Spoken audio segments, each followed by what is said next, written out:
Astra Avisask. We meet again, you two. Hi, Catherine. Do you have any commissions for us today? Commissions, huh? Let me think. Oh, how about this? Please attend the Academia's Academic Symposium this afternoon and recite a love poem on stage. Wait, say what now? And if possible, please also use your camera to capture the reaction of the audience upon finishing the poem. Huh? What kind of commission is that?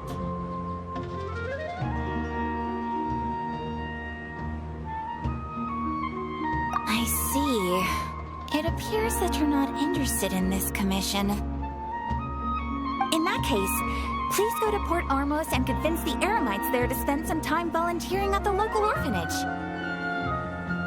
Hey, that's not any better.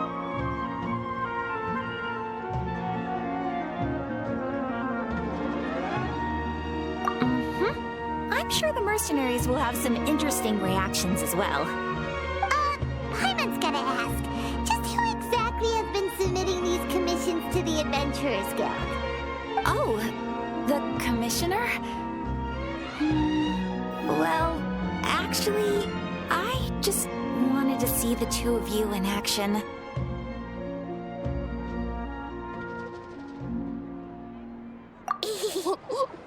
Was it so obvious? I was hoping you would actually take one of those commissions. That kind of chance to observe humans doesn't come by often. Ah, so it's Nahida. Paimon just knew Catherine wouldn't crack those kinds of jokes. When did you get into her head? From when she said, Ad Astra Abisask? So it's been you this whole time? Are you done resting up, Nahida? Yes. I've been sleeping ever since we parted ways, and I even had a really, really long dream. It was another dream about the Sub-Zerus Festival, except it was a happy one. In my dream, I was sitting in the middle of a flower terrace, and everyone in Sumeru City was holding hands as they danced in circles around me. They danced round and round, and everyone looked really happy. I also got to sit on a gigantic flower carriage. Ferris, the Knight of Flowers, raised me really, really high above the ground, and I was throwing an endless amount of Yalda candies at the children. You know, Nahida, maybe your dream is how the Sub-Zerus Festival really should be. It's meant to be a joyous time where everyone gets together to celebrate your birthday. Huh? Wasn't I describing a really happy dream? Why are you both looking at me like that? Wait, could this be an example of the emotion known as pity? No, we aren't pitying you. That would only make everything worse. We just don't want you to feel too sad. By the way, have you had a chance to visit Dunyarzad? How's she doing? The Homianis haven't allowed any visitors after the festival, so we haven't been able to check on her. Yes, I paid her a visit right after I woke up. She was resting at the time. Her condition is stabilized. However, since Elazar is a manifestation of the withering on the human body, we can only cure it by finding a way to take care of Irminsul's own withering. But for the moment, our top focus should still be figuring out what the sages are up to and what they're planning. Right. Who knows what'll happen if they manage to pull off another scheme like the Samsara of the Sub-Zerus Festival. So our first priority should be investigating and putting a stop to the sages' activities. As for how we should pull that off, let's discuss it somewhere else. There are too many adventurers around here. Oh, good point. Sorry, adventurers. We're gonna be borrowing Catherine for a little while.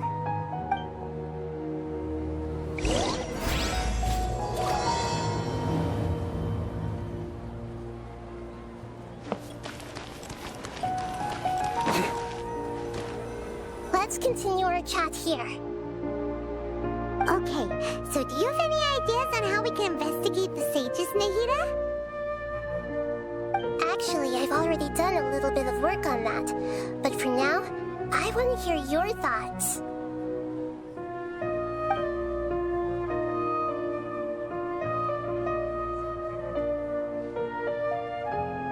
We're in the dark as of now. Since we still don't know anything about their goals, any rash move could tip them off and lead to terrible consequences.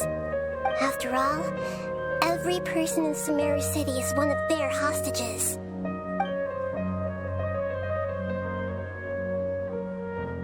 No way, that's too risky. You mean it'd be too easy to get caught? No, it's not that. We shouldn't involve innocent students in this. A single mistake could completely ruin their lives. Doing that would be ignoring the safety of my people for my own selfish goals. How is that any different from what the sages are doing? That's a good point. Spoken like the god of Sumeru. I've already tried that, but all the key members of the Academia, even the core of 30 guards, intentionally avoid wearing their Akasha terminals. It seems that from the very beginning, they've been guarding against info leaks from the Akasha. Of course, it could also be because they're wary of me. Have you already caught the sage's attention? I'm guessing not yet, but distrusting me would make perfect sense if they've ever paid attention to the urban legends about me. In any case, I probably can't take over their minds directly. Are we really out of ideas? Nahida, you're super smart, so you already have something in mind, right? Don't keep us in suspense. Spill the beans already! According to a popular theory from the Vahumana Darshan of the Academia, rejecting impractical motions at the beginning of a planning session will give more weight to the actual proposal. Okay, but aren't you the god of wisdom? You don't have to use that kind of gimmick to make us take your ideas seriously. Well, I've been thinking that if I can't directly possess the leaders, and if I can't get ordinary people involved, then I should find someone who's already involved, but hasn't decided to side with the sages. You're saying we should recruit a spy? That does sound like it could work. Oh, before coming back, we met someone named Al-Haytham. He seems like he acts alone, and he likes doing stuff behind the Academia's back. They probably aren't in cahoots. Actually, I already have someone in mind. Do you still remember that female scholar named Setaria? Setaria? Paimon remembers now. Isn't she the one who's always trailing behind the Grand Sage of the Academia? We ran into her basically every time the Sub-Zero's festival repeated itself. You could even say we're old enemies by now. Paimon still remembers the smug and mean way she always spoke to Nilu. I've always liked observing all kinds of people, and Setaria has always stood out from the crowd. She was born in the desert and was hailed as their greatest genius. Her academic gifts allowed her special admission into the Academia, and also gave her the opportunity to serve as the sage's assistant. Oh, Paimon didn't know she was from the desert. She must be pretty special then. Paimon feels like most of the desert dwellers around the city are working as mercenaries. The name Setaria means star. When she lived in the desert, she shone like the brightest star in the night sky. Later on, she was chosen by the sun.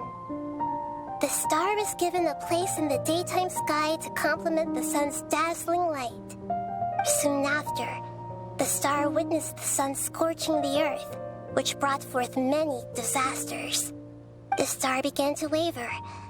Instead of staying beside such a sun, wouldn't it be better to return and light up part of the night sky?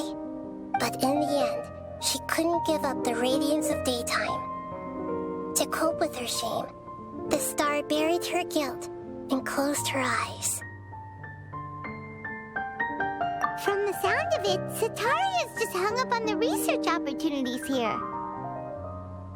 But she doesn't really support the academia. She still feels guilty about not doing more for the desert, right? She's just running away from her problems. Indeed. When they are presented with complex moral issues, many people will simply plug their ears and go with the flow until the problem can't be fixed anymore. She's suppressing a lot of guilt, but before she realized it, she had already become the sage's accomplice. She can't deny her part in their schemes anymore. Right. We must somehow make her face her problems again. That way, not only can we get useful intel from her, but she can also use it as an opportunity to redeem herself. From my past observations, Setaria will take a day off from the academia every 10 days to do some shopping in the city. Tomorrow afternoon just happens to be a shopping day for her. That'll be our chance. To prepare, let's go check out some of her favorite spots and have a quick chat with a few of the vendors there.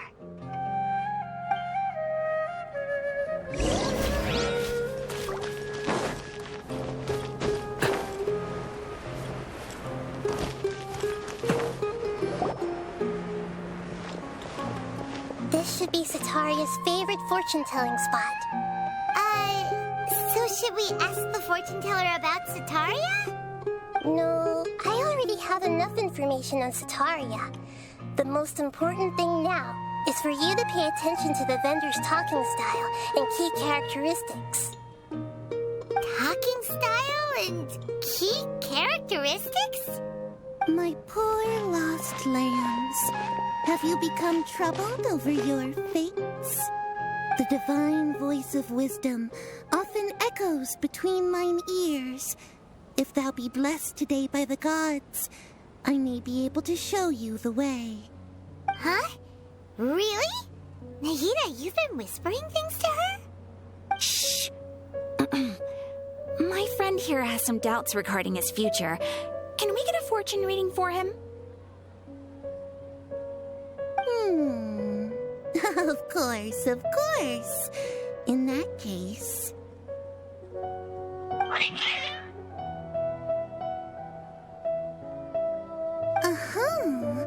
It would seem that Harut and Marut are quite wary of you. Perhaps, at some time in the past, you have somehow offended the gods. Only mocking the god of Animo, questioning the lord of Geo's financial savviness, and brawling with the god of Electro. Do those count? Oh, nothing. Go on, pick an aspect for her to divine.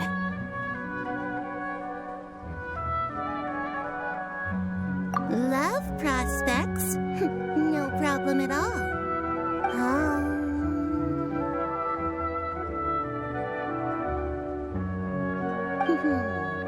The gods have spoken. The truth shall be revealed. One who is fated to cross your path will appear on... Huh? So many people will fall for you. How could that be? Harut, Marut, did you two spoil my divination? I've never read a fortune so absurd.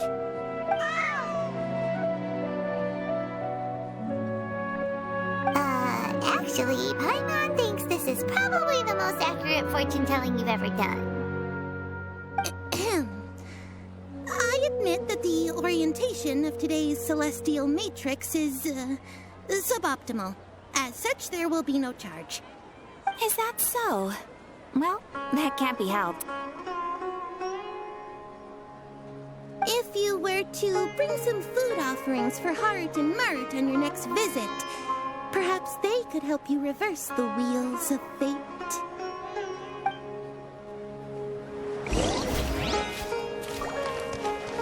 Nowhere to run! Is this another one of Setaria's favorite stalls? Yep. It belongs to a king. His father helped Setaria a lot when she first moved to Samari City, so she still comes by whenever she has time. When I start talking with him, listen carefully to the details of our conversation. Oh, dear customers. Would you like to look at some pottery? We caught wind of your great craftsmanship, so we specifically came to take a look. Oh, I recognize you. Aren't you Miss Catherine from the Adventurers Guild? Sounds like I'm in for some big business. Speaking of, where did you learn this trade? I suppose you could say it all started with my dad. He's a mason by trade, but I picked up an interest in clay while apprenticing for him. After that, I began making pottery by myself in secret, and I simply changed trades when my works turned out well. Although it's a pity that I'm no longer making much use of the knowledge provided to me by the Akasha. That's nice. You're making a living doing something you love. So is your father still working as a mason? Oh no, not anymore. A few years back, he fell from a roof and broke his leg. Since he had already saved enough mora over all these years, he's just enjoying the retired life in Port Ormos nowadays. I see. We wish him peace and happiness in his retirement. I'll have someone in charge of logistics at the guild come by another day for some goods. We'll leave you to it. Take care now. No problem. Rest easy, all our goods are sure to meet your every need.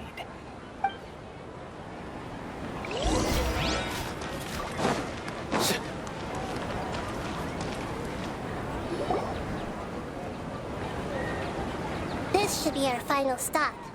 Sitaria's always thinking of this restaurant when she's working at the academia. So she always comes by whenever she's out in the city. Nahida, you've really thought of everything. It's my duty to protect Samira's citizens, after all. Hi there.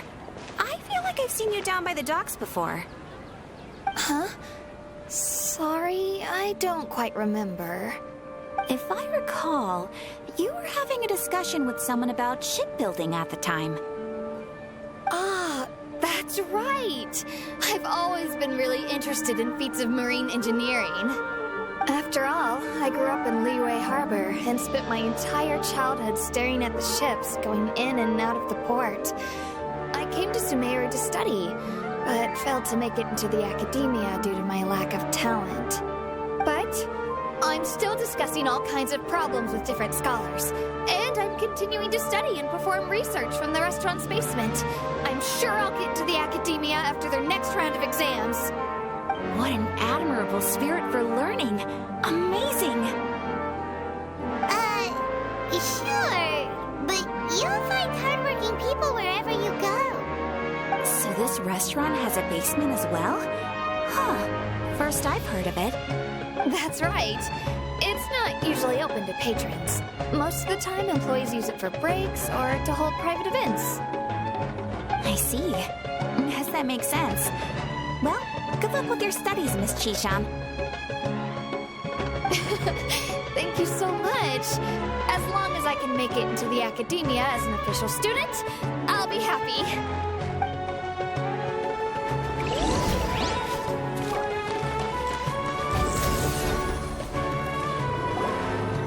So, was that everybody?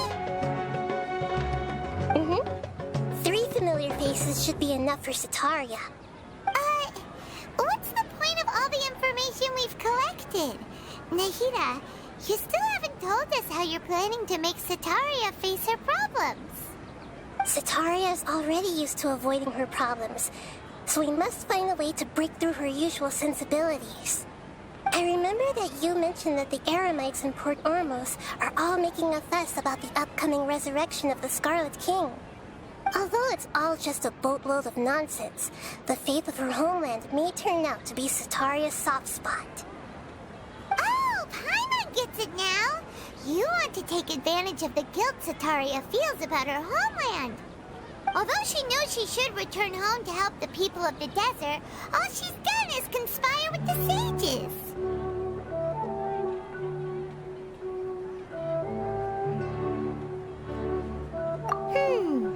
So, how do we set that up? Well, the Scarlet King is long gone, and Sitaria is also too smart to fall for any simple tricks. If we simply engaged her under the guise of the Scarlet King's believers, she would definitely be wary of us, and we may not get anywhere.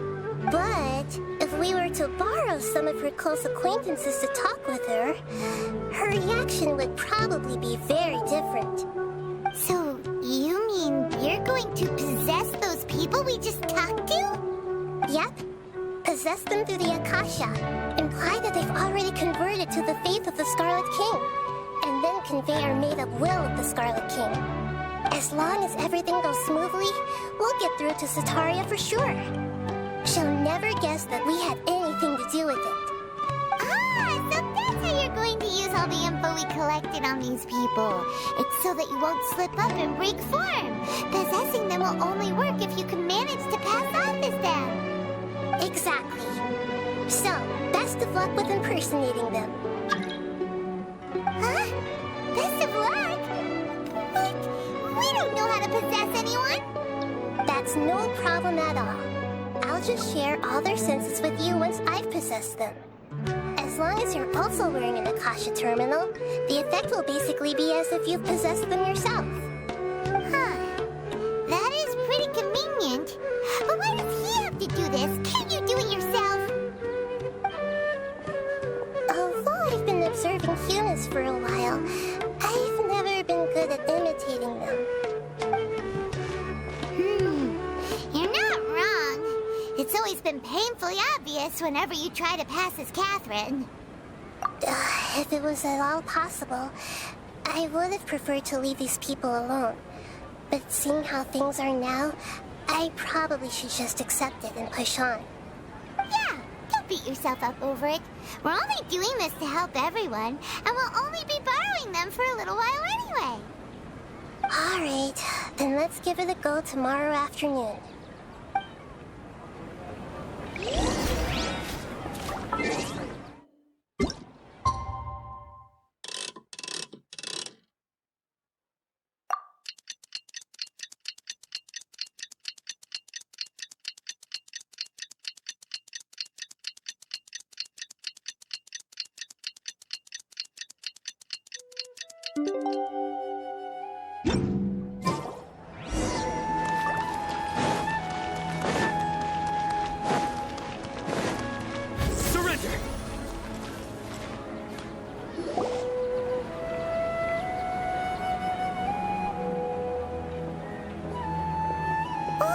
Here she comes! Satori is here! Let's quietly follow her. Once she starts talking to her acquaintances, we'll find a safe spot to begin possessing them. As for how we'll sway her to our side, I'll leave that to you. I trust you'll know what to say. Paimon's starting to feel kinda nervous. Okay, let's go. Looks like they've already started talking. Let's find a hiding spot and get started.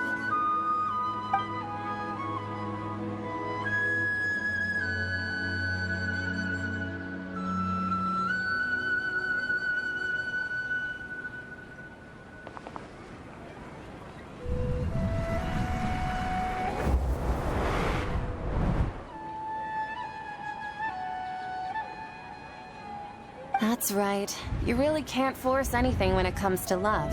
And besides, everyone around me has a very different background and outlook. Are you still listening to me, Nabia? Oh, of course I'm listening.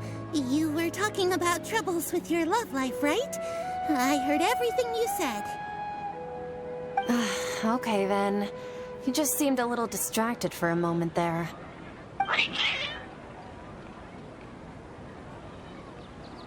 Strange. Your cats seem pretty worked up. Is something wrong? I always thought they were quiet, happy kitties. Oh, what are their names again? Are you sure? Those aren't ringing a bell for some reason. Well, actually they have many names. Which names I use depends on my mood. Huh, I see. I imagine that must be hard for the kitties, too. So, Which fortune do you want me to read for you today? You must have come for another echo of the divine voice of wisdom. I'd like to get another reading on my love prospects, but to be perfectly honest with you, I feel like I've been a real mess recently. A mess? Well, could you do a reading on how long it'll take me to finish my current project at work? I really just want to get it over with. I hear you. No problem at all. The gods will reveal the truth.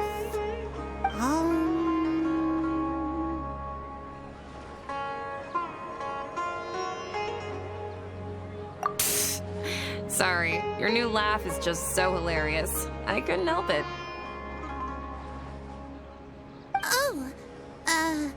Please pay no mind to those kinds of details. The gods are asking, Sitaria, why haven't you gone home? Why haven't I gone home? Do the gods really know everything I've been thinking about? Sitaria, why don't you just go home? It's a demand now instead of a question. The gods seem to be truly upset. I'm sorry. I know I failed the gods. Please pass on my most sincere apologies and ask for their divine forgiveness. And, if I may ask, Nabia, is there a specific god who's speaking to you right now?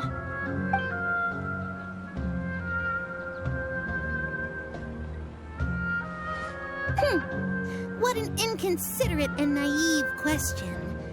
The god who is speaking to me is, of course, the wisest and mightiest of all, the Scarlet King.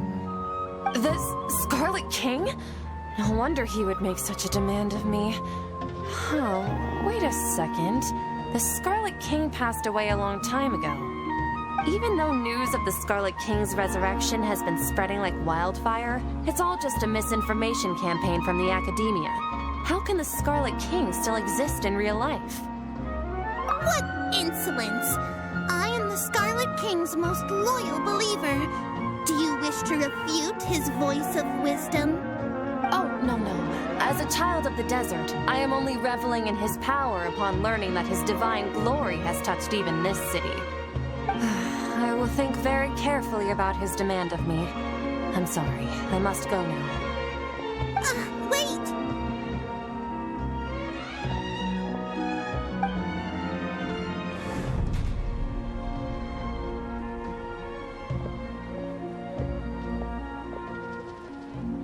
Oh, she just ran off in a hurry. She looked pretty upset, too. Well done. Sitaria didn't seem to suspect anything amiss. To have something she's been trying desperately to avoid show up out of nowhere and berate her, that must have shaken her to the core. Aw, Nahida, it seems like you understand human emotions really well after all. All I know are some abstract Harava-taught theories. And in any case, my time with you has shown a lot of them to be utterly useless. I'm still trying to make sense of everything. Anyway, enough of that. Let's hurry and catch up to Sitaria. He's out of games now, right on cue. Let's get ready to possess him right away.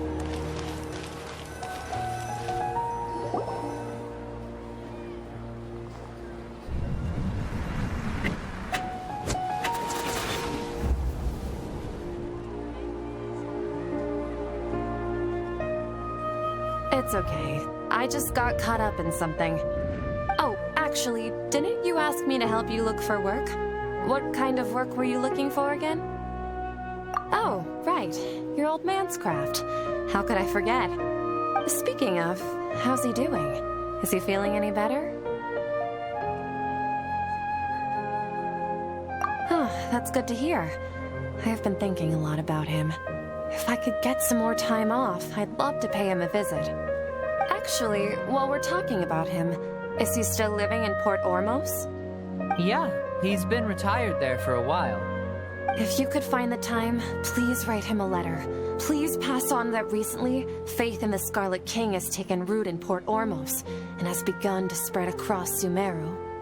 He has a quick temper, and has always been a devout follower of the Dendro Archon. I don't want him to get into a fight with those Scarlet King believers because of a difference in beliefs. Oh? So, who are you siding with in all of this? The Academia or the Scarlet King? I'm so jealous of you. You were born a child of the desert. Yet you chose to betray the Scarlet King, and now you spend all your time with those crooks from the Academia. Akeem, you don't mean you've also become a believer of the Scarlet King? What's so strange about becoming a believer of the wise Scarlet King? In fact, aren't you the strange one? The one who still can't pick a side? Can't pick a side? Me? Whoa! Paimon had no idea you'd be so good at this! You really zeroed in on the issue and put it right in front of her. It might feel a bit overwhelming for Sataria. But once everything is over, I'll be sure to pay her a visit to her mind and explain everything. Anyway, let's keep going.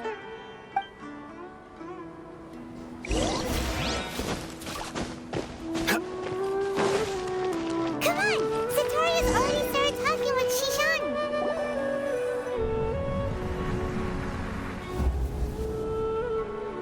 So, Shishan, have you noticed anything weird in the city lately? Like, as if someone was trying to preach to you about something? Oh, right. Speaking of strange things, I celebrated the Sub-Zerus festival so many times that I lost count. That was really weird. Wait, how could you be aware of that? That should be impossible. Nothing in the report indicated anything like that. Are you still failing to realize that the Academia's lowly tricks could never deceive all of Sumeru's citizens? Jishan, don't tell me that you've converted to the Scarlet King as well! What an absurd question. You make it sound like I should be ashamed for becoming a believer of the Scarlet King. In reality, shouldn't you be the one who is ashamed? You, who worked side by side with the Academia and treated people as nothing more than experimental subjects. Please, please stop! Even now, Sataria's still trying to run from her problems. She can no longer justify everything to herself. Hey, she's trying to talk to the guards! What should we do? This is the most important part of all. Quick, get ready. Mercenary, you're a member of the Corps of 30, correct? Please help me pass a message to the Matra right away. The situation in the city is getting out of control. Please, try to remain calm, miss. Tell me what's happening in the city. Heretics are infiltrating the city, and they've already converted many residents to their side. Heretics? What kind of heresy are you talking about? The Scarlet King! Many people I know have suddenly started believing in him, but he's long dead. It's impossible. Miss Sataria, nothing is impossible. You know my name? The Scarlet King is immortal, and all who defy him will one day pay the price. You must face the truth, Sataria. You tread a treacherous path, and the longer you ignore it, the tighter the Academia's grasp on you will become, and the deeper you will be ensnared. Child of the Scarlet King, never forget that the desert that belongs to you lies elsewhere. What's so strange about becoming a believer of the wise Scarlet King? In fact, aren't you the strange one? The one who still can't pick a side? What an absurd question. You make it sound like I should be ashamed for becoming a believer of the Scarlet King. Sataria, why haven't you gone home?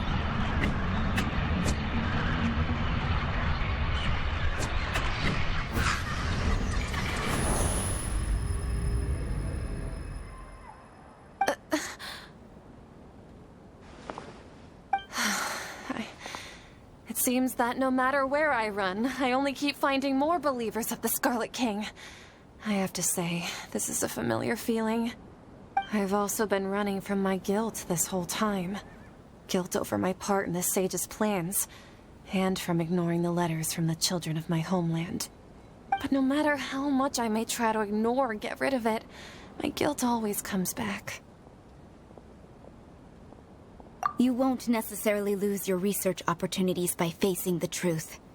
Besides, did you really want to conduct your research while carrying such heavy feelings of guilt? How do you know me so well? Are you truly just a believer of the Scarlet King?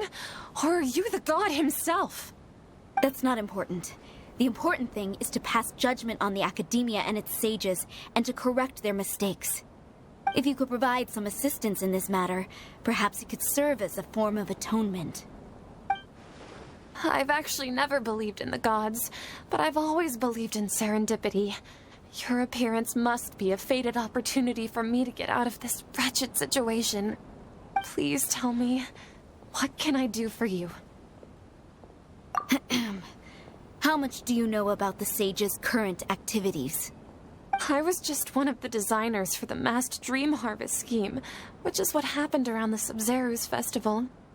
But I know very little about the full scope of the overall project. I'd assume that only staff with the highest clearance would have access to those confidential documents. I've just been working to meet the Grand Sage's specified requirements. However, there's something that's been really bothering me. I heard that a scholar who was previously expelled has returned to the city, and even the sages are still quite wary of him. To fight against the academia, we will need to figure out the nature and the purpose of their work.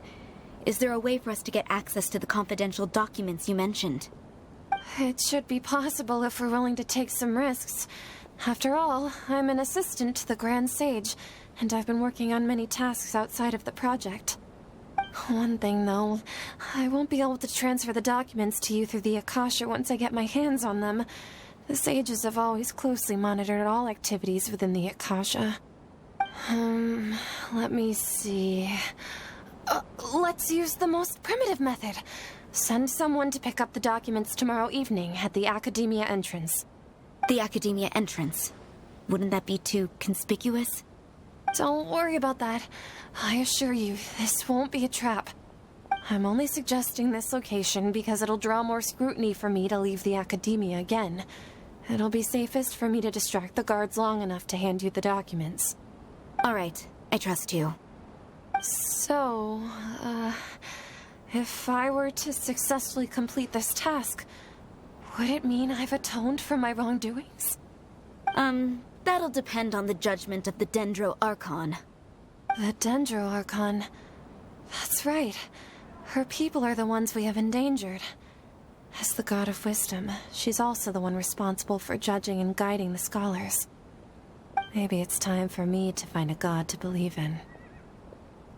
Just as Nahida predicted, we've managed to bring Sataria to our side. The Traveler's execution was ingenious.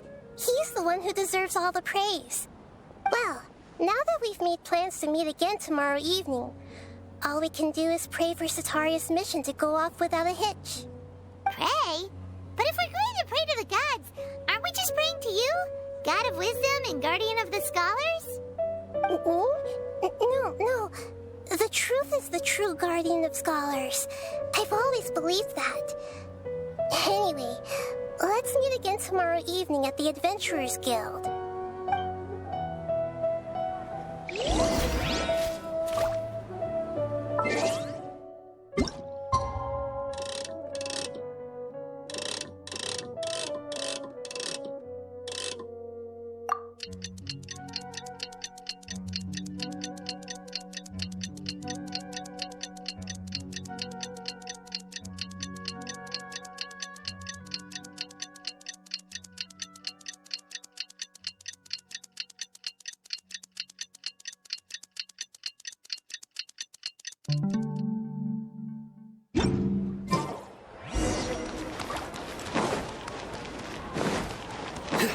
Nowhere to run! Catherine, we're here! Oh, you are the other Catherine, right? That's right. I suppose I'm the other Catherine in your mind. Shh! We're on a secret mission tonight, so we need to protect Catherine's identity. Yep, Paimon's right. We cannot fully rule out the chance that the meetup tonight is just a trap. If something were to happen, my existence may be the only trump card we'll be able to play. After all, the academia should still be unable to confirm the existence of my consciousness in the outside world. Yep, exactly, just what Paimon was thinking. Anyway, enough about that. Let's just make sure to be on our guard. Off? What do you feel is off? It's the middle of the night. Of course it's quiet. You're not getting paranoid, are you? No, I think he's right. It really is a lot quieter than usual. If you look around, there seems to be fewer people on the streets. I'm not sure if this is the case for the entire city, though. Huh. Maybe it's just a coincidence. Maybe Sataria figured out a way to not only distract the guards, but also to get everyone to go to sleep early, just so we can exchange the documents in peace. I also can't quite figure out why things feel a little off. But now that we're here, let's go ahead and meet her as we planned. Well, regardless, as long as you're here with us, Paimon feels a little safer.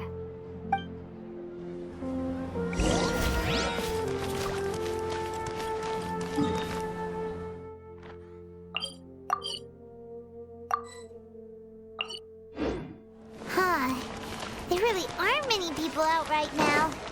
Let's hope it'll be this quiet in front of the academia, and that Sataria managed to distract all the guards.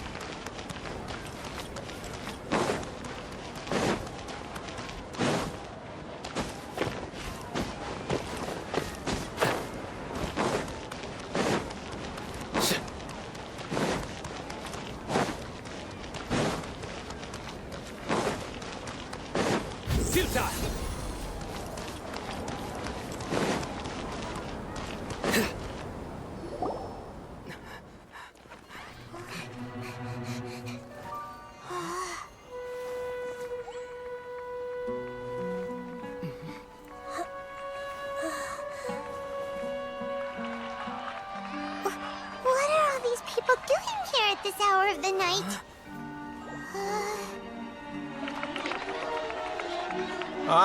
The triumphant hero returns at last. And to a rather spectacular welcome, even if I do say so myself. You're the outcast, expelled from the academia. Indeed I am. Although these days they tend to call me the Doctor.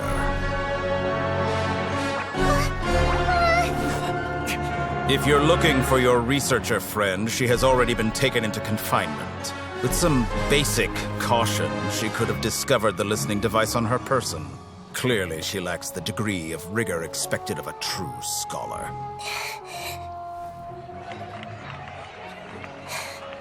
The people of Sumeru City! What have you done to them? I simply made some minor adjustments to their Akasha terminals. Now they can deposit information directly into the subconscious. As you can see, all these lovely people now believe this traveler is a hero who has just saved the world. My experiment is a success. And now it seems they can no longer hold back their sheer adoration. No, what should we do? These are all just regular people. Leave now. You need to get out of here. What? That guy's a Fatui Harbinger! We can't just leave you here! Nor can I abandon the people of Sumeru!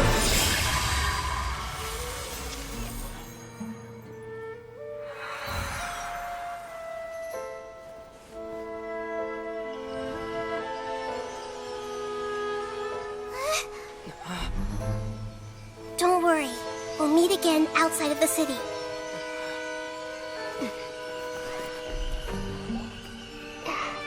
I see. You appear to have overridden their mental faculties with your own consciousness. To possess such a powerful mind, you must be the God of Wisdom.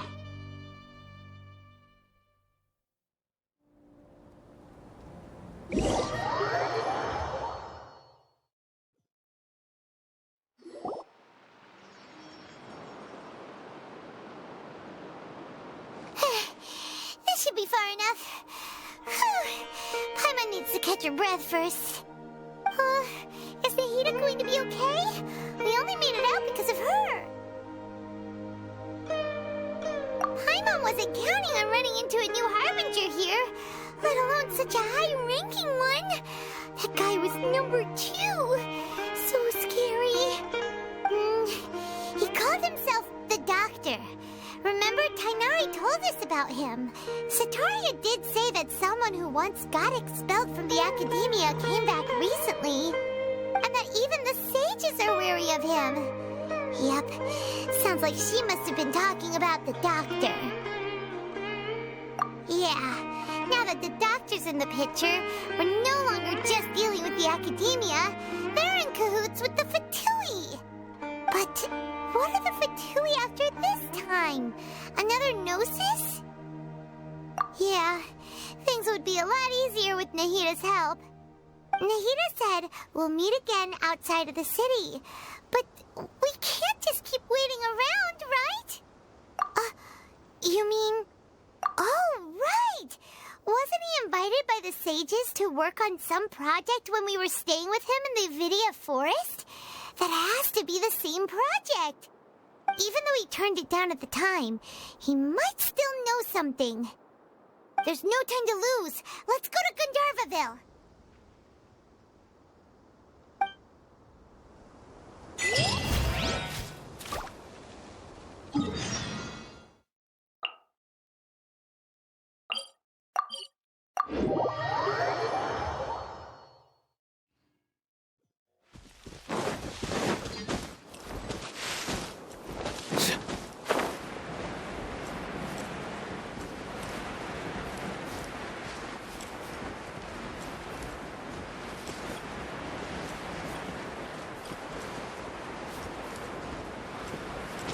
Nowhere to run!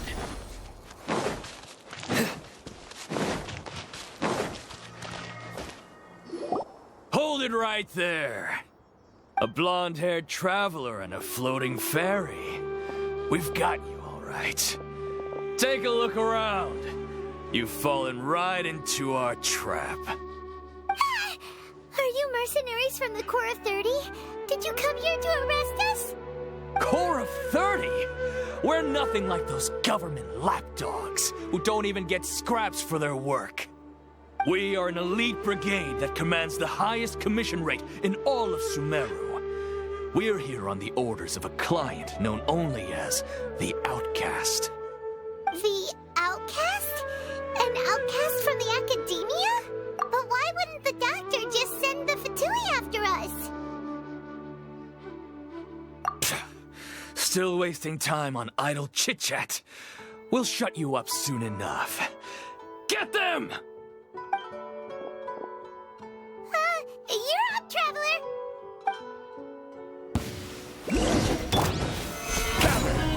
Terminate! Scatter! By royal decree. Through me, justice is served. That's enough. It isn't over yet! Here comes reinforcements!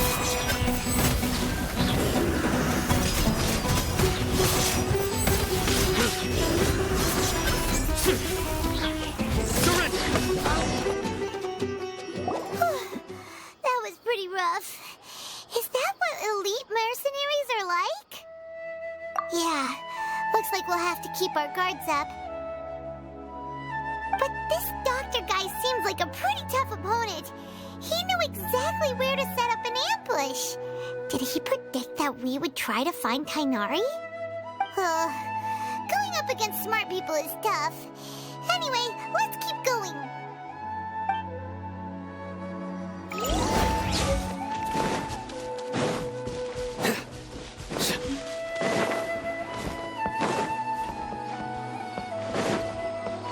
I'll have to grab a drink with Flame May when I'm back in the city.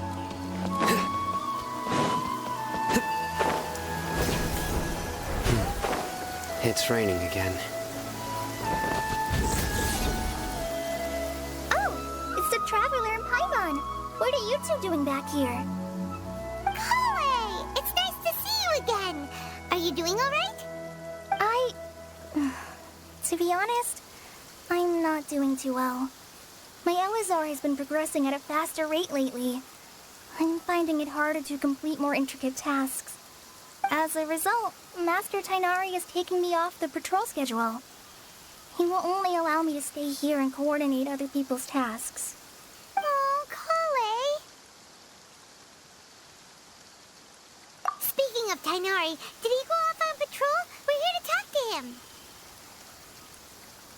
Oh, Master Tainari? He just left the Avidia Forest a little while ago. He was headed to Party's DI. He left?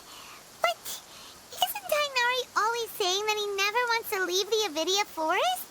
He even turned down the Sage's invitation. I thought it was weird too.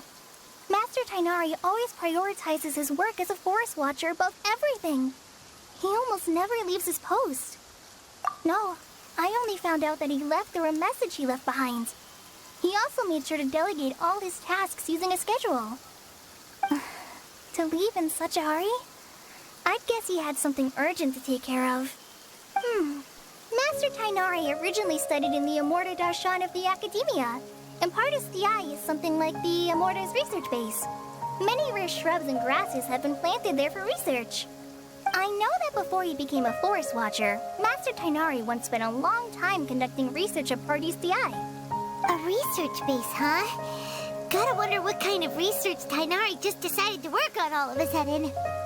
Oh, we don't have a lot of time, so let's go look for him at Party's DI. Don't worry, I'm fine. I'm used to living with Elazar by now. If you run into Master Tainari, please send him my regards. Got it. Will do. See you later, Kale.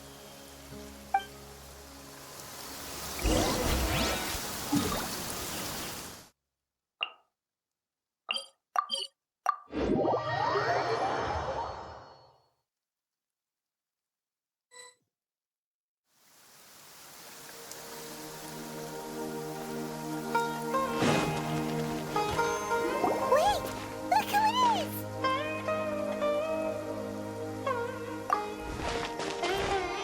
Thank goodness you're okay.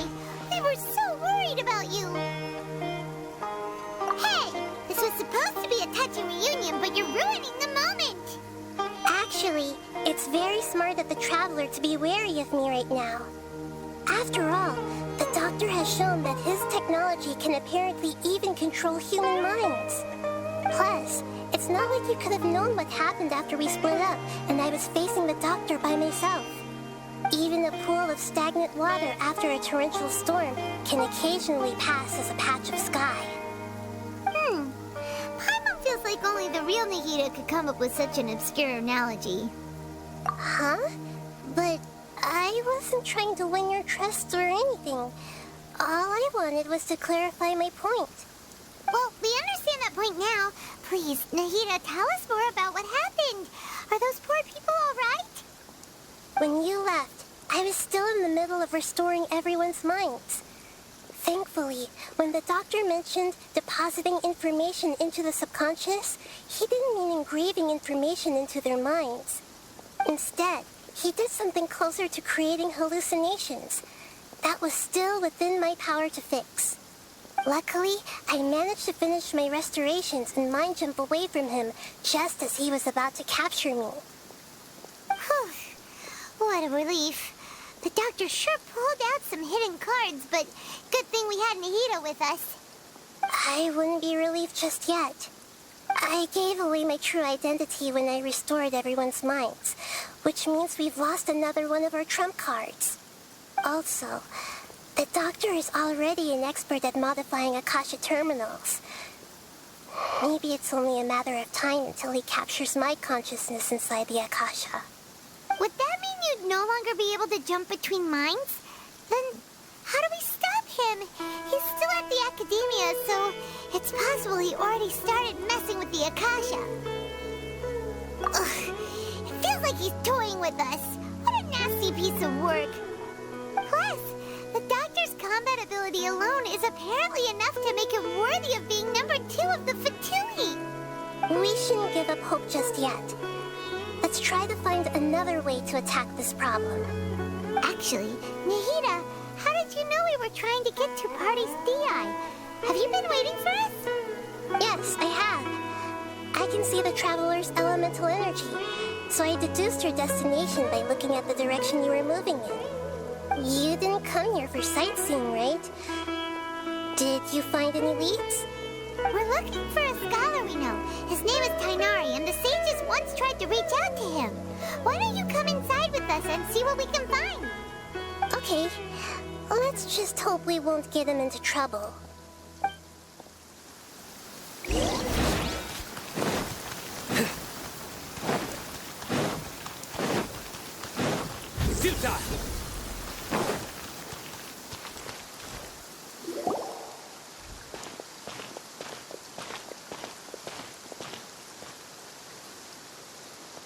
Traveler? It is you! Ah! The voice! It's Hypatia! Ah, what a pleasant surprise! It's so nice to see the two of you again. Who's this? She's a scholar we met in the Avidia Forest. When we last saw each other, she was still training in the... what's it called? Satyavada life? Oh, I see. That's right, we're old friends. You've come at just the right time. Ever since I've come here, hardly anyone has even talked to me. Hypatia, you're way too excited about this. Actually, for you to leave the Avidia Forest means... Oh, you're not in training anymore? Wait, no. Did you already finish your training and reach Pariporna life? What do you think? My consciousness has already managed to make contact with the divine. You did it? Congratulations! It's so exhilarating to share this sublime joy with others at long last. When my consciousness made contact with the gods, what a supreme and unparalleled experience that was. That sounds incredible! Oh, all right. Actually, please wait. I haven't forgotten my promise to you. Remember? I promised to help you understand what you saw from Irminsul once I gained deeper insights. My current self has not only gained true insight, but I can even help you establish a direct connection to the consciousness of the divine. You can do that?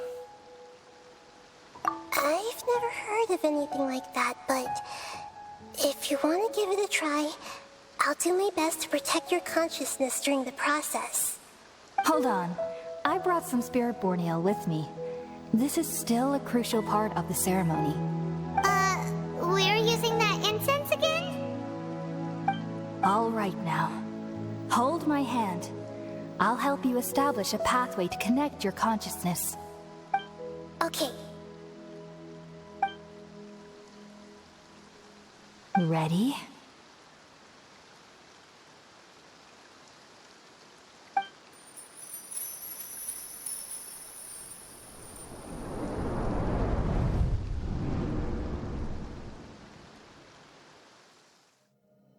It took 3 betrayals for me to finally understand. The world is just an elaborate tapestry of lies. My fury will never be quelled.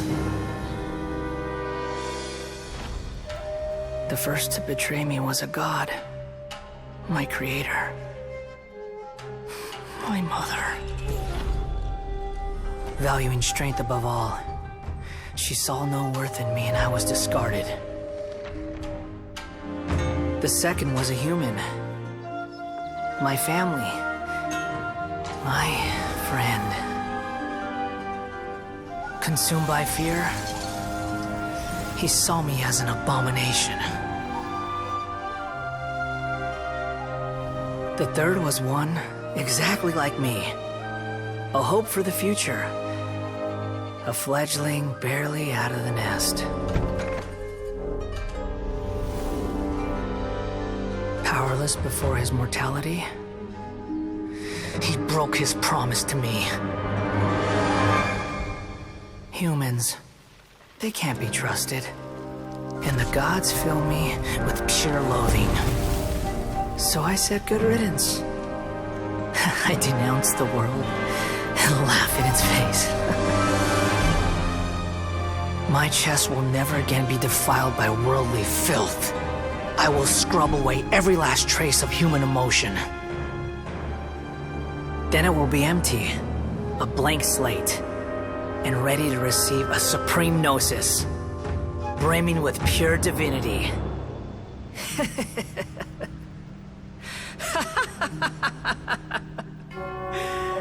There is no need to fear. The pain will be brief. Your era is coming to an end.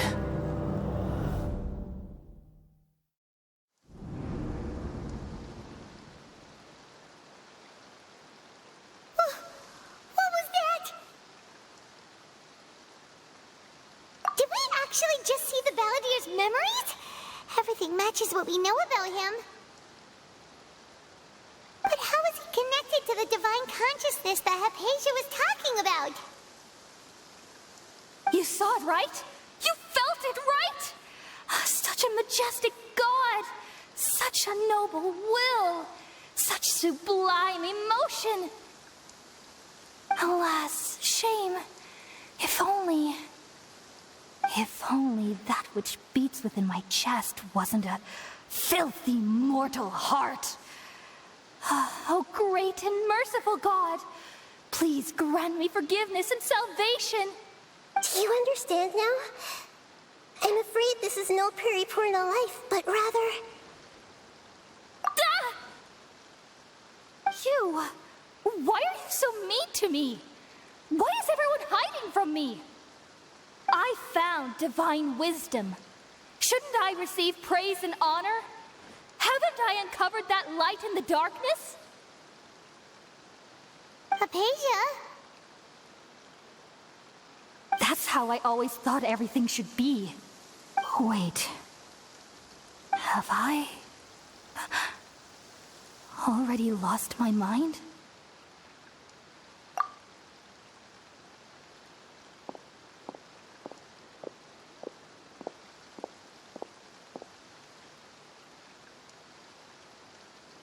Wait, something isn't right.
The Traveler's back?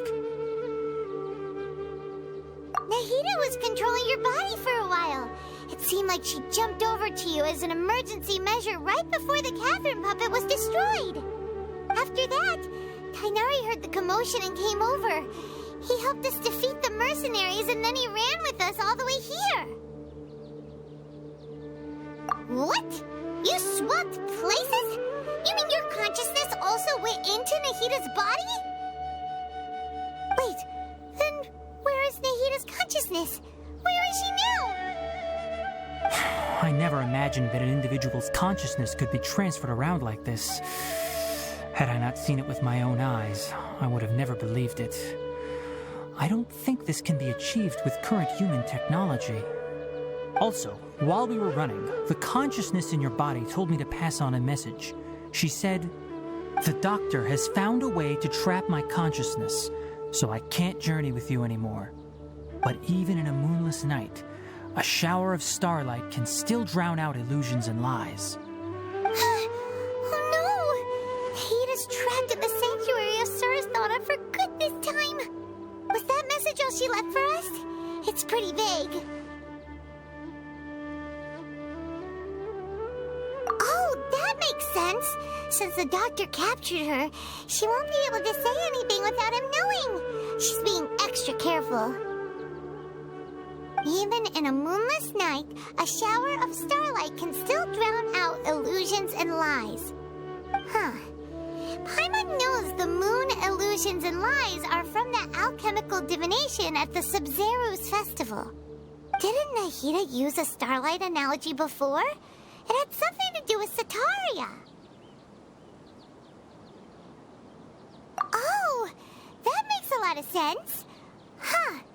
Do you think Nahida was telling us to go find help in the desert? But she isn't with us anymore. Think we'll be okay? Paimon, you said Sanctuary of Surasthana.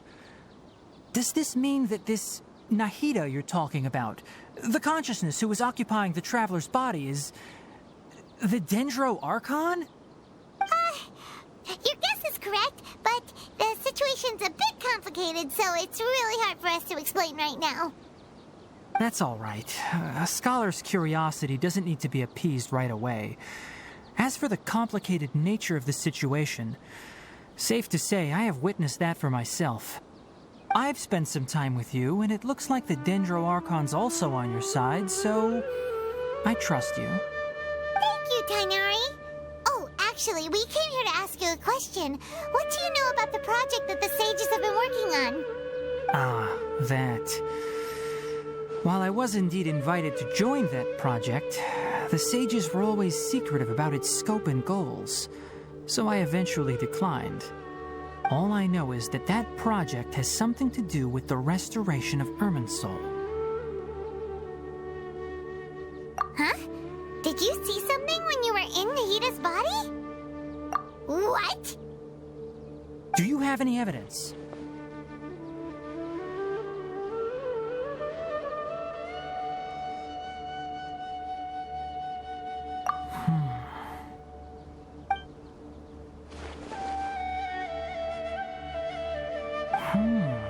So that's what happened. That explains why Hypatia's symptoms were different from those of the other scholars who went mad. It's because she made contact with the consciousness of a new god who is still in the process of being born. Tainari, did you leave the Avidia Forest because of Hypatia? I did. I noticed Hypatia's mental anomalies, but since her symptoms were rather atypical, I secretly took her to Pardes Dii and began searching for a way to return her to her normal self. If I didn't take action, Hypatia would have already been taken by the Matra to the desert, doomed to a life of exile at Aru village. Now that you mention it, I knew the Academia has never thought particularly highly of Lesser Lord Kusanali, but I still didn't expect them to do something as arrogant as creating a new god. Looks like I made the right decision by not accepting their invitation. The Doctor and the Balladeer. We have 2 Fatui Harbingers in Sumeru. Sounds like we're in for a bad time. From your description, I don't think they've completed their project. There may still be room for us to intervene. But then, what is the connection between creating a new god and restoring Irminsul? Yeah, It feels like we're still nowhere close to figuring out the sage's goals. Right.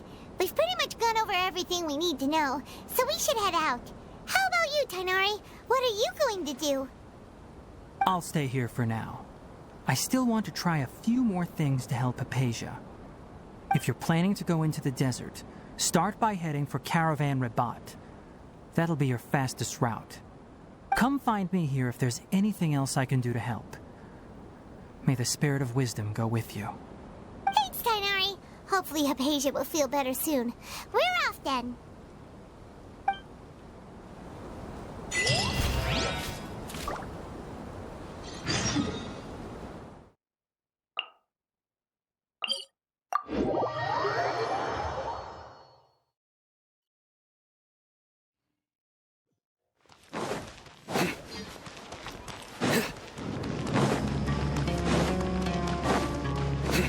Nowhere to run!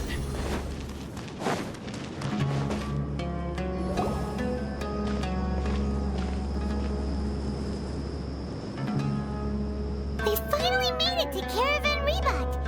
It's pretty lively here. So, just past this wall is the desert, huh? Oh, wow. Paimon remembers hearing people call this the Wall of Samiel.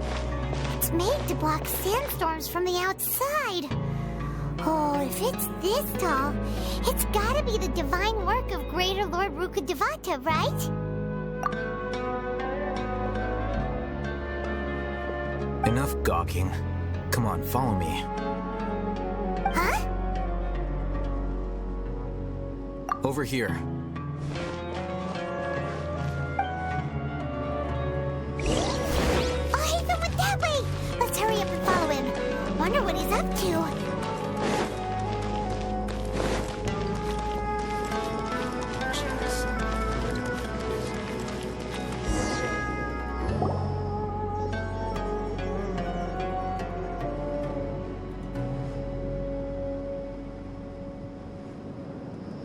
What the... Where did he go? How did we lose him? They were just here a second ago. More Eremite mercenaries? Who are they working for this time?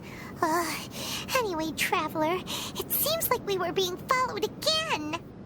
You were too careless. You should have noticed those hopeless amateurs trailing you a long time ago. There's no need to thank me. I've never cared to keep track of personal favors. All I did was correct a mistake I happened to come across. It's a habit I developed at the Academia. You really gave Paimon a scare, Al-Haytham. We never thought we'd run into you here. Last time we met at Port Ormos, didn't you say you were going back to the Academia? Wait, don't tell Paimon that you're here to take us back on their orders. Oh, so you've already landed yourselves on the Academia's hit list. I can't say that I didn't expect it. However, had I wished to turn you over to the Academia, don't you think you'd already be the Eremites' honored guests by now? Oh, right. You do have a point. I have no interest in running errands for that project. As a scholar, I've always belonged to the camp that promotes researcher autonomy. And these days, you're more fascinating than anything the sages can offer. Not quite. To tell you the truth, I'm still investigating the divine knowledge capsule. Unfortunately, I've run into some difficulties.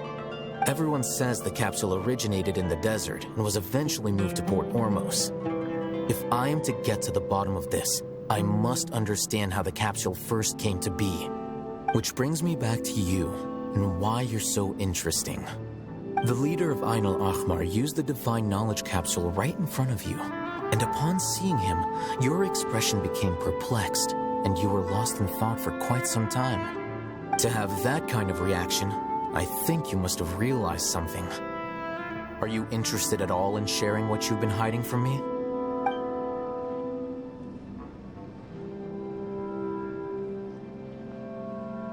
Al-Haytham, you really have a ridiculous eye for detail. What kind of person even notices or remembers stuff like that? So that's your answer.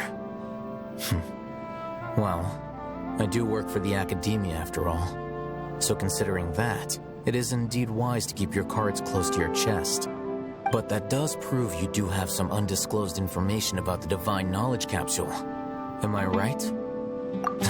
No matter. Rather than simply learning the answers from you, I'd still prefer to investigate on my own. Speaking of, you two are also headed to the desert? That's right! We have the same plan as you! But we don't really have any concrete goals at the moment. Then I'd suggest starting with Aru Village. It's the largest settlement in the desert, so it'll probably have more resources and intel than anywhere else. Well, would you like to head there together? It's always better to travel with someone you know. Let's go!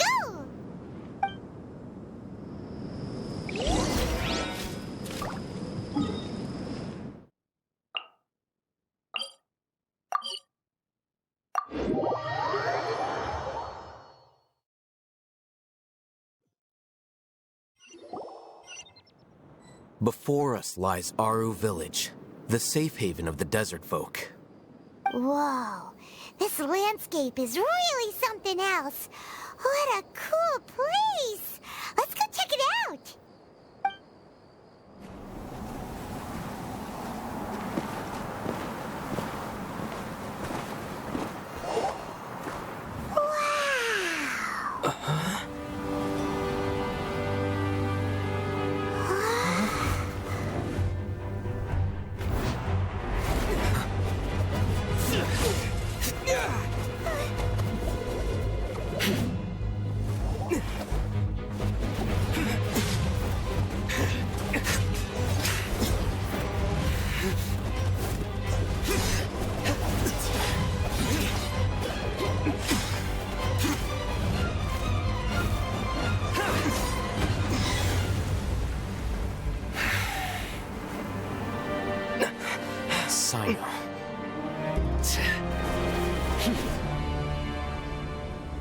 Unless my memory fails me, we have barely spoken 2 words to each other before now at the academia.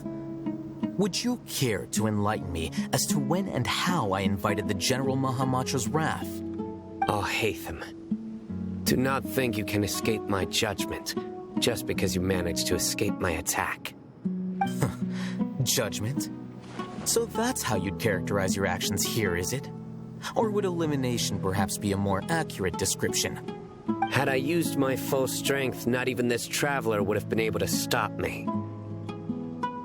Though styled like an assassination, I sought only to ensure that my target would be unable to flee or resist. Standard practice for the Matra, as well you know. Seemed to me more like your own personal touch. Who is that, Al-Haytham? Did you call him General Mahamatra? Yes. General Mahamatra Sino, head of all the Matra at the Academia. He's a formidable hunter, and the ultimate nightmare for any who have committed academic crimes. You seem to have placed a lot of trust in Al-Haytham, to the point of blocking an attack for him. If I were you, I'd never choose to side with him. I wouldn't believe a single word that comes out of his mouth. I have been pursuing this scribe for a long time. I urge you, stand back and do not seek to defend him any longer. Otherwise, there will be consequences. Has Al-Haytham done something wrong? Hyman doesn't think he's as bad as you've made him out to be. I won't waste my breath explaining things. Al-Haytham, I saw it during our fight. Take it out. The Divine Knowledge Capsule you're hiding on your person. Unless you want me to retrieve it for myself. Very perceptive of you. Nothing escapes a Matra's senses. Wait! The Divine Knowledge Capsule? Didn't it fall into the Matra's hands in Port Ormos? No wonder you speak with such confidence, Sino. But I must admit, I'm very curious. what does this capsule mean to you? And why, as General Mahamatra of the Academia, are you all alone in the desert? As far as I'm aware, the other Matra have been speculating about your disappearance. Have you been given a mission that's, let's say, morally dubious? If I was the real target of your mission, what was stopping you from simply using your authority and resources to judge me within the walls of the Academia? I should have known you'd be difficult to deal with. You two! Ugh! What you would do, Traveler? Paimon feels like we can't trust either of them! Well, look at you two, acting all tough and self-righteous over there. Wait, Dia?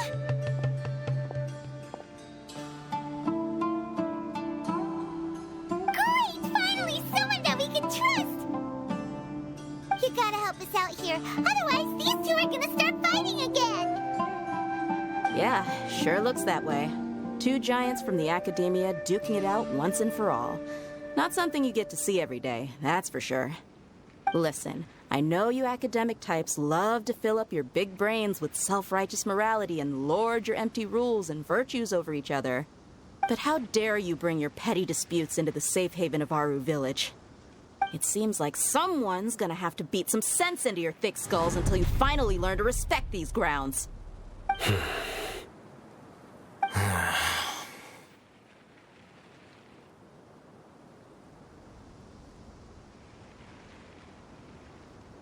Hey, did either of you hear a word I just said?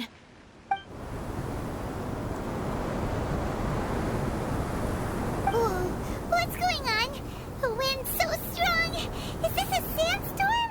Paimon's gonna get blown away! Another sandstorm? What's up with these recently? Hey! All of you, over here, quickly! We have to take cover! Someone's calling for us! Oh, this wind is too strong! Let's get over there! That sounded like Candace. Come on, you two. Jeez, are all of you Academia folks such hard work? Move it! All right, stop yelling.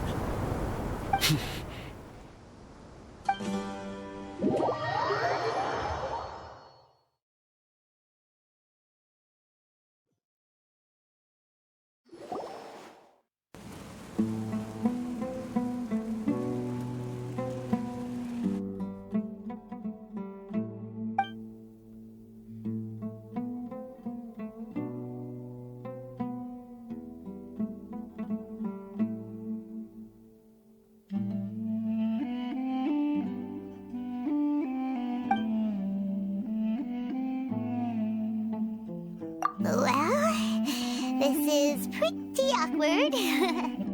Hey, wanna play sardines with three people who wanna tear each other limb from limb? Sure, why not? Sounds fun. The air is so thick and heavy. Paimon can hardly keep floating anymore. My sincere apologies, everyone. This is the home of our village chief. I will have to ask you to make do with this small room until the sandstorm dies down. Please, let me introduce myself. I am Candace, protector of Aru Village. Our savior has come at last! Nice to meet you, Candace. The name's Paimon. Thank you so much for helping us. There's no need to thank me. It's only right to help each other when the weather gets rough. Wow, she's so gentle and caring, like a nice older sister. Unlike those guys over there. All right. Now that we're all better acquainted, we should return to the topic at hand. As a guardian charged with the responsibility to protect my fellow villagers from harm, I was observing your conflict from afar, even before the sandstorm started. And now that you have set foot within our village itself, it is all the more my responsibility to make absolutely sure that you pose no threat whatsoever to us. So please, have an honest and sincere conversation with one another, and put your hostile feelings to rest. If anyone dares to start anything again while they are under this roof, I will not hesitate to send them out for some quality time with the creatures of the sandstorm. On second thought, Paimon may have misjudged Candace's character. And that goes for you too, Miss Dia. Do I make myself clear? All right, we got it, Candace. That's what I like to hear. So, which of you will begin? I was supposed to be a mediator, but I might have gotten a little too involved just now. Anyway, one of those two should probably start talking. Wait, that was you trying to be a mediator? I have nothing to hide, so there's no shame in explaining myself. While Al-Haytham wasn't wrong about the other Matra not knowing my whereabouts, it's not because I've been assigned a morally dubious mission. Rather, I've chosen to exile myself. Huh? Exile yourself? A little while ago, I discovered that there was data missing in the Academia's project planning and development files. What little they did report clearly did not match the project's actual progress. As General Mahamatra, I had the responsibility and authority to request an audit. However, to my surprise, the person responsible for the erroneous data was none other than Grand Sage Azar himself. I tried to investigate the issue myself before submitting a formal audit request, but I soon found that all leads and potential pieces of incriminating evidence were carefully concealed from me. I began to realize that they were cautious of me from the very beginning. Unsurprisingly, the Grand Sage rejected my audit request as soon as the submission reached his desk. He even said to me, "The power of the General Mahamatra is granted by the sages. You have no right to judge us." So they really are up to no good. I realized then that to the Grand Sage, the Matra are nothing more than tools for the sages to assert and maintain their control over knowledge. The vows that we took, the principles that we strive to uphold, they are meaningless to the academia of today. I believed it would be wise to flee the academia before the sages had a chance to take action against me. This way, they can no longer see nor predict my actions. I will never give up on this investigation. There's no need for someone else to give me power or authority. Once I find the truth, I will administer judgment by my own name. Sino seems to have the same goal as us. We're all investigating the sages. Plus, now that he's no longer the General Mahamatra, he somehow feels a lot less scary.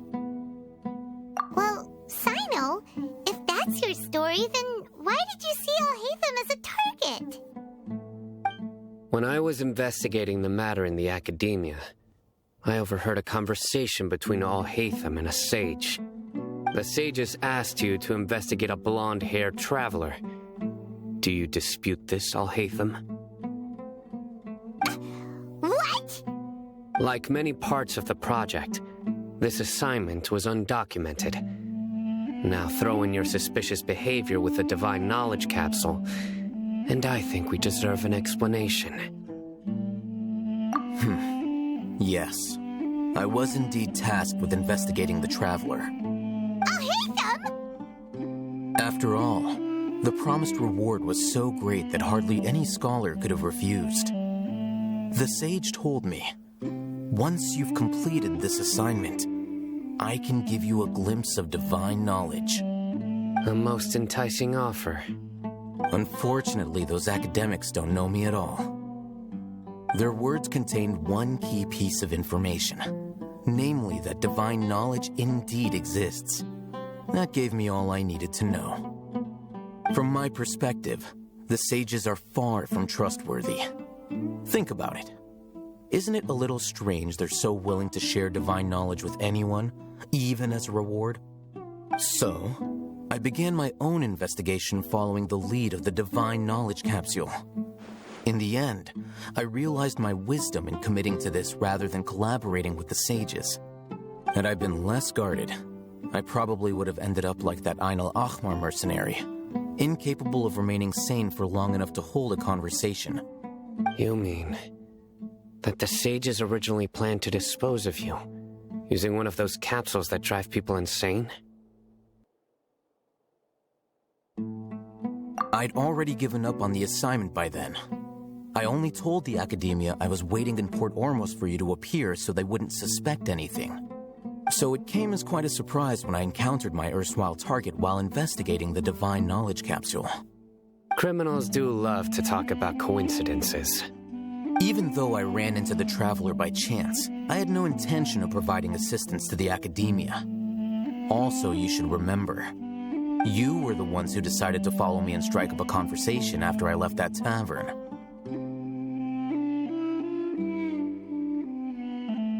That's true. Al-Haytham helped us out at Caravan Rebat as well. Maybe he's telling the truth. I'm willing to apologize, if that's worth anything to you. I took the Divine Knowledge Capsule behind your back because I judged its existence to be a significant risk. I felt that it would be best for no one to interact with it before it had been properly studied. After all, curiosity often proves to be the most dangerous thing in this land. You should be well aware, Scribe Al-Haytham, that curiosity can also lead you to danger and suspicion. Answer me this. Did the sages share any information about their project with you? Have I not made myself clear? You and I are both distrusted by the Academia. Do you really think they would tell me anything? Fine. Although you haven't completely proven your innocence, I won't regard you as an enemy, for now. As you wish. Good. I'm glad to see you two clearing up your misunderstandings. And now you, Dia. I believe it's your turn. Oh, sorry. Whatever the boys were talking about must have been so boring that I spaced out. My situation is pretty straightforward. My employer, Dunyarzad of the Homayani family, is friends with the Traveler and is currently recovering from her illness at home. I had nothing going on, so I decided to return to Aru village for a visit. I was actually looking forward to a pretty exciting time getting back together with everyone here.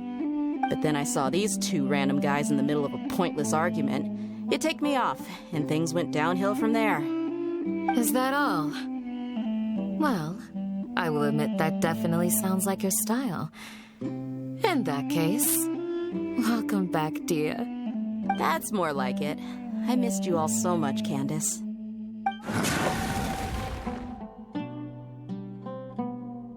Whoa! What was that sound? No need to worry.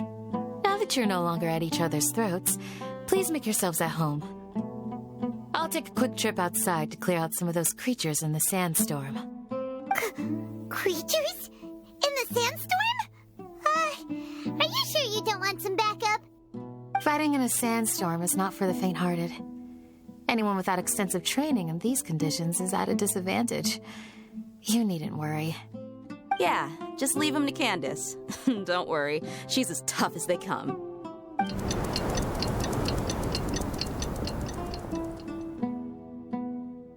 The winds died down. That means the sandstorm's over, right? Candace still isn't back yet, though. Is she alright? Maybe we should go out and check on her. When you put it that way, even I'm starting to feel a little worried. All right, let's go. We've been here long enough, and the boys are as chatty as the floor.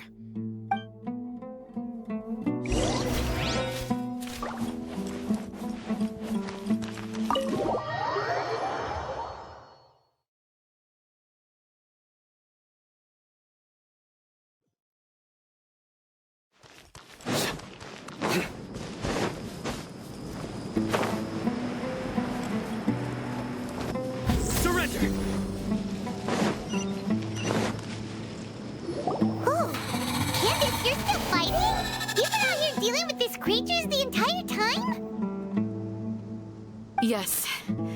They just keep coming in waves. I've lost count of how many I've defeated. Before I realized it, even the sandstorm had stopped. Here comes another wave! Leave this round to us. I got interrupted earlier, but now I have something to take my anger out on. It's been quite a while since I've seen the Flame Mane in action. I'll leave these to you then. I'll be sure to put on a good show. Let's go! Solidify! Spring forth! Propagate! On reveal light! Future! Judgment is upon you!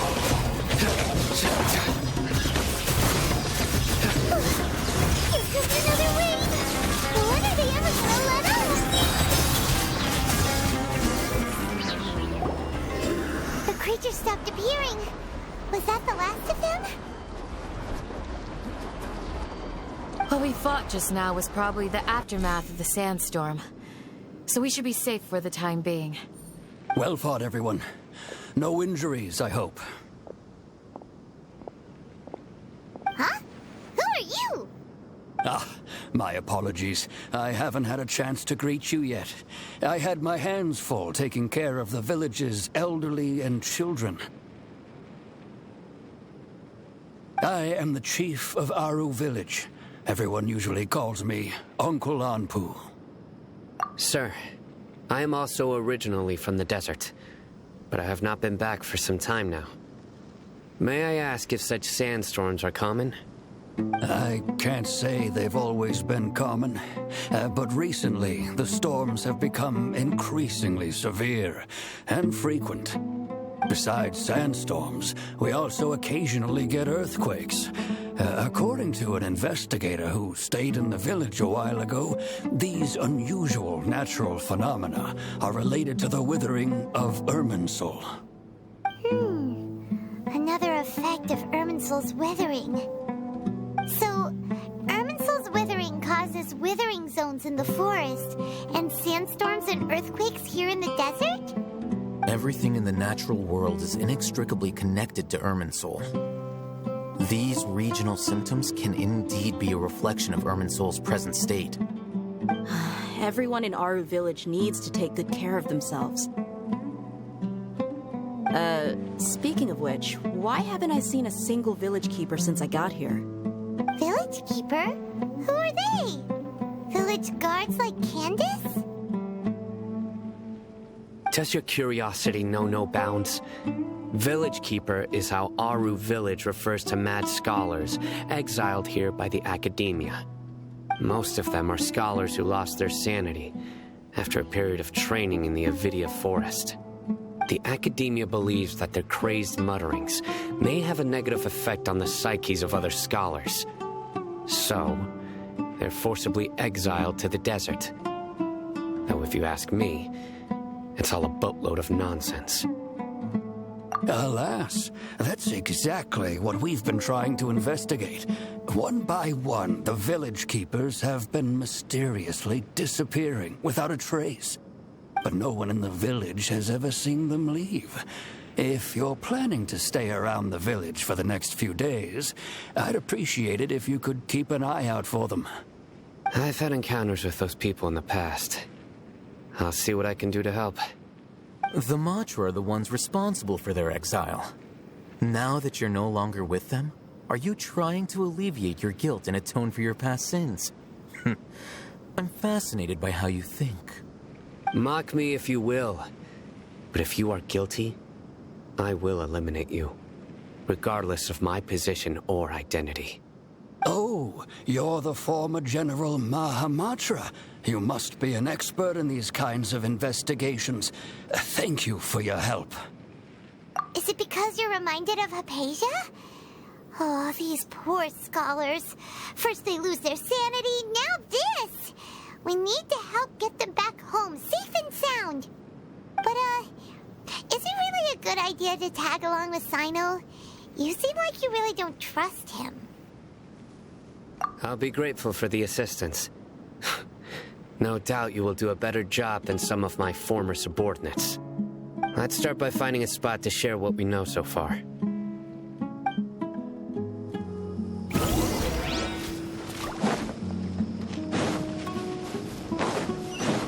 Surrender!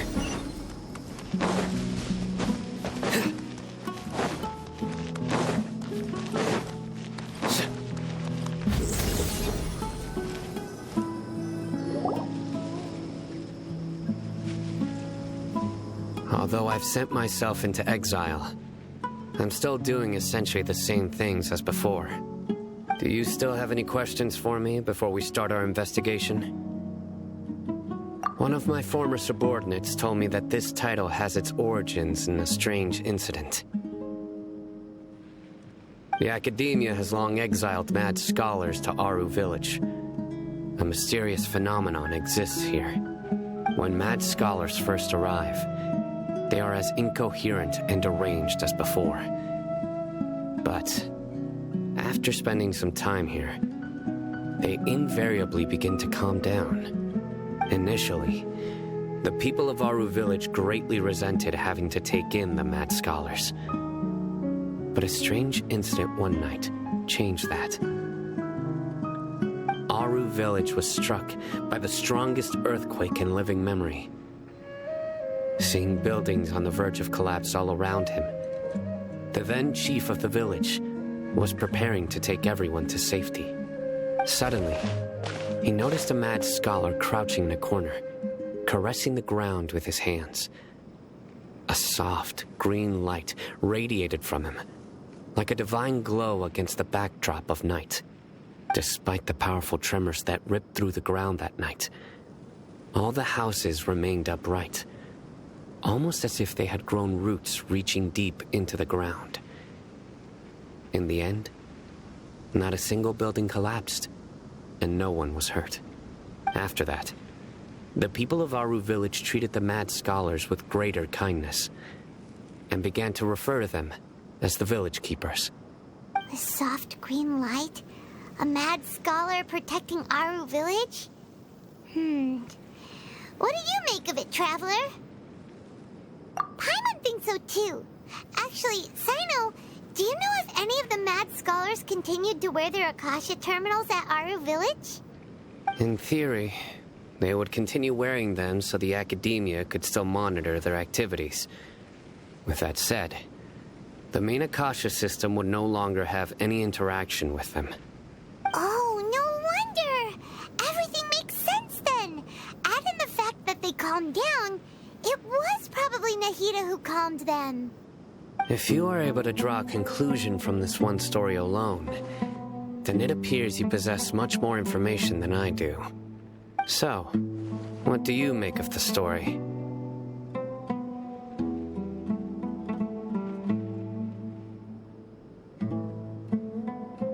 Really?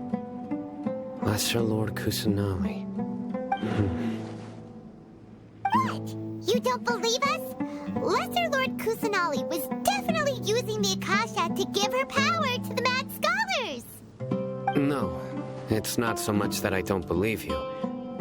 I'm just struck by your reasoning. Lesser Lord Kusanali, the current Dendro Archon, is she really active in Sumeru? The Academia has always placed far greater importance on the late Greater Lord Rukkhadevata. They've more or less ignored Lesser Lord Kusanali, and I've never had any reason to doubt their views.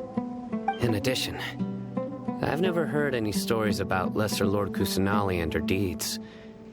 To me, she might as well have been a god that never existed. No way! Nahida definitely exists! She's a... How should Paimon put it? She's a good Archon who's kind and wise, even if she says weird stuff sometimes. I've spent many years interrogating criminals, so I can easily tell when someone is lying. Good! Then you should know that we're telling the truth. That look in your eyes. I've never seen that from a liar. You two really must have met Lesser Lord Kusanali. How can this be?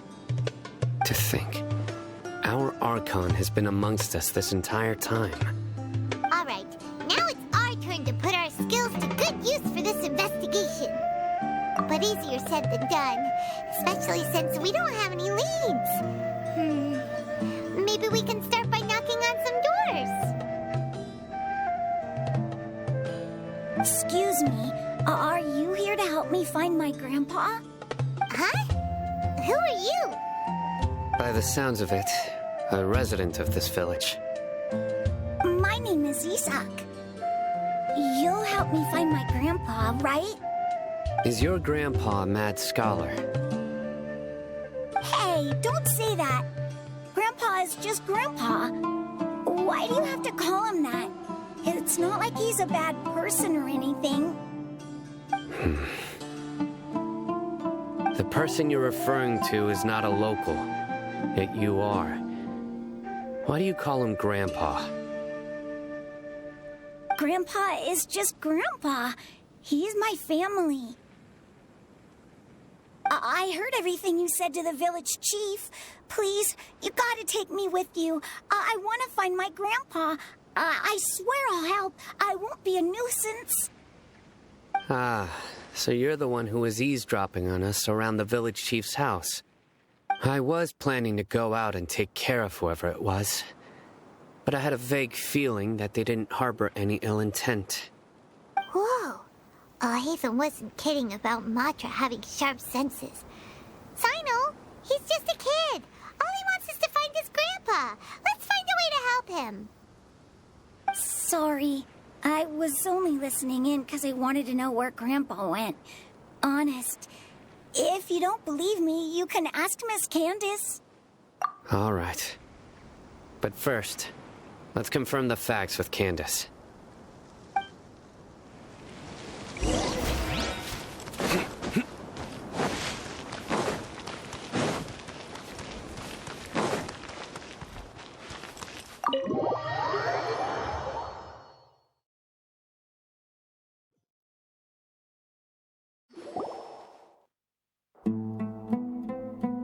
Sino is super vigilant. Is this what all the Matra are like? Ah, you're back already. We just wanted to confirm something with you. Do you know a boy by the name of Isak? I had a feeling he'd go looking for you. Huh? You knew this would happen? Yes. Although he tried his best to stay hidden, I still noticed him eavesdropping outside the window. He really wants to get his grandfather back. Isak's parents were both Aramite mercenaries who rarely returned to the village after finding employment in the city. He was raised by his grandfather. Unfortunately, it was only a few years before his grandpa passed away. Isak was still very young at the time, so various families in the village took turns caring for him so he could survive. Later, an elderly mad scholar arrived at the village. Isak thought the scholar bore a striking resemblance to his grandfather, and thus often spied on the man. However, the scholar was unkempt in appearance and incoherent in speech. Although Isak referred to the man as his grandpa, he was afraid and didn't dare to approach him. One summer night, the oft-mumbling and bumbling grandpa suddenly calmed down and seemed to become more lucid. He even noticed Isak hiding in the distance. So Grandpa walked up to Isak and patted him on the head. He even took Isak to the entrance of the village, where he patiently taught the boy the names of the stars, and accompanied Isak until he fell asleep. The next morning, Isak woke up and wanted to go find his grandpa again, only to realize his grandpa no longer recognized him. However, even so, Grandpa retained his calm expression. It's said that those who saw the scholar claimed he no longer appeared to be crazy, but appeared to be living in his own world, almost as if he were sleepwalking. Isak was thrilled that his grandpa was able to find peace, and would follow him all the time, asking him things like, "Grandpa, want me to take you somewhere fun?" Or, "Grandpa, could you tell me stories about the stars again?" All this somehow just makes Paimon feel really sad. It seems like they both deserve so much better. Perhaps. Nearly everyone who lives in the desert has some form of hardship or regret. But even so, we must still continue on with our lives. It's also my reason for fighting. I must continue to protect this land.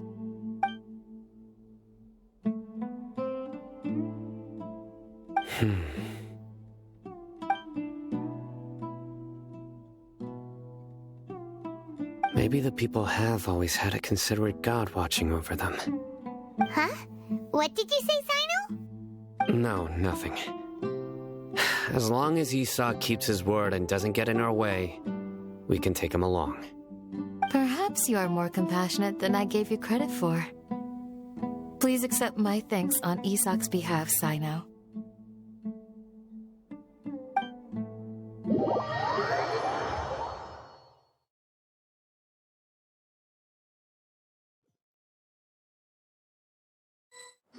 Hey, Isak! Oh, it's you guys! We've cleared everything up. Let's go find your grandpa. Really?